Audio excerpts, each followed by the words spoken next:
Morning. हम लोग हिंदी में पाठ 9 ममता उसके बारे में आज अभ्यास करेंगे। रोहतास दुर्ग के प्रकोष्ठ में बैठी हुई युवती ममता सोन के तीक्ष्ण गंभीर प्रवाह को देख रही थी। मन में वेदना, मस्तक में आंधी, आंखों में पानी की बरसात के लिए वह विकल थी। वह रोहतास दुर्ग के मंत्री चूड़ामणि की एकमात्र दुहिता थी। उसके लिए एक अभाव होना असंभव था, परंतु वह विधवा थी। उसकी विडंबना का अंत कहाँ था? चूड़ामणि ने चुपचाप उस प्रकोष्ठ में प्रवेश किया। सोन के प्रवाह और उसके कलनाद में ममता अपना जीवन मिलाने में बेसुध थी। पिता का आना न जान सकी चूड़ामणि व्यथित हो उठे। स्नेह पालिता पुत्री के लिए क्या करें, यह स्थिर न कर सकते थे। लौटकर बाहर चले गए। ऐसा प्रायः होना, परंतु आज मंत्री के मन में बड़ी दुश्चिंता थी। पैर सीधे न पड़ते थे। एक प्रहर बीत जाने पर वे फिर ममता के पास आए। उस समय उनके पीछे 10 सेवक चांदी के बड़े थालों में कुछ लिए खड़े थे। कितने ही मनुष्य के पद शब्द सुन ममता ने घूमकर देखा। मंत्री ने सब थालों को रखने का संकेत दिया। अनुचर थाल रखकर चले गए। ममता ने पूछा, यह क्या है पिताजी? तेरे लिए बेटी उपहार है, कहकर चूड़ामणि ने आवरण उलट दिया।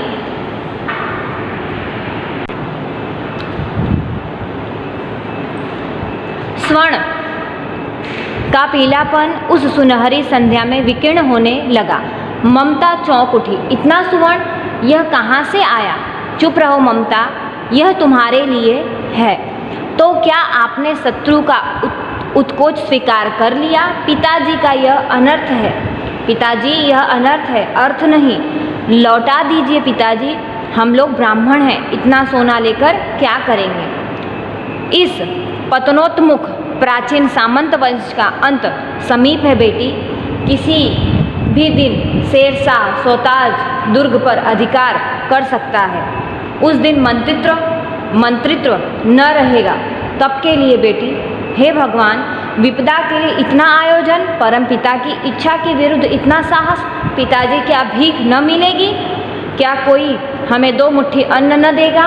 यह असंभव है। फेर दीजिए पिताजी, मैं कांप रही हूँ। इसकी चमक आंखों को अंधा बना रही है। विद्यार्थी मित्रों, इस पाठ के अंदर रोहतास दुर्ग नाम का एक राजा है। उसकी जो लड़की है, यानी उसकी जो पुत्री, वह विधवा है। और वह विधवा है, उस राजा का नाम है चूड़ामणि। और उनके राज्य के अंदर कुछ समय के बाद लड़ाई अर्थात युद्ध होने वाला है। तो वो युद्ध के लिए अपनी बेटी को कहते हैं कि बेटी, मैं तुम्हारे लिए ये सोना, ये आवरण लेकर आया हूँ, उसे आप रख लीजिए।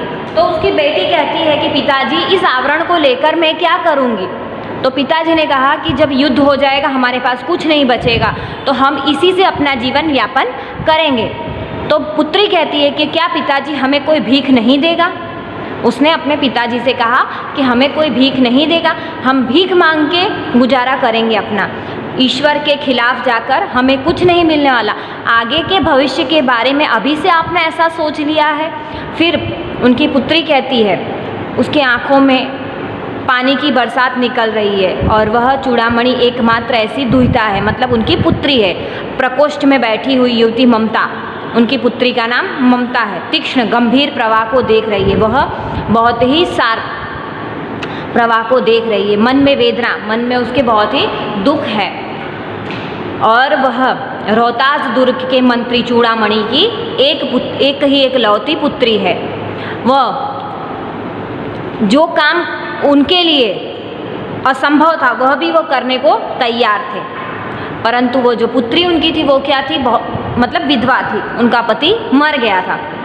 और उस लड़की की विडंबना और उसके पिता की विडंबना का कोई अंत नहीं था। क्यों? क्योंकि वो जो उनकी पुत्री थी, वह विधवा हो चुकी थी। चूड़ामणि चुपचाप इस प्रकोष्ठ में प्रवेश किए। चूड़ामणि जो उनकी कन्या थी ममता, उनके कक्ष में, उनके रूम में उन्होंने प्रवेश किया। ममता चुपचाप बेसुध होकर बैठी थी। पिता का आना भी उसे नहीं पता चला।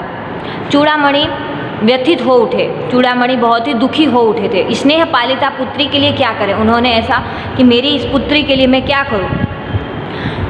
और वह यह सोचकर उस कक्ष में से बाहर चले गए। सुबह हुई और उनके मंत्री के मन में दुश्चिंता थी। पैर सीधे न पड़ते थे। एक प्रहर बीत जाने पर वह ममता के पास आए। कुछ टाइम बीत जाने के बाद वह ममता के पास आते हैं और ममता के साथ जब वो आते हैं तो उनके साथ 10 सेवक चांदी की बड़ी बड़ी थाल लेकर खड़े थे।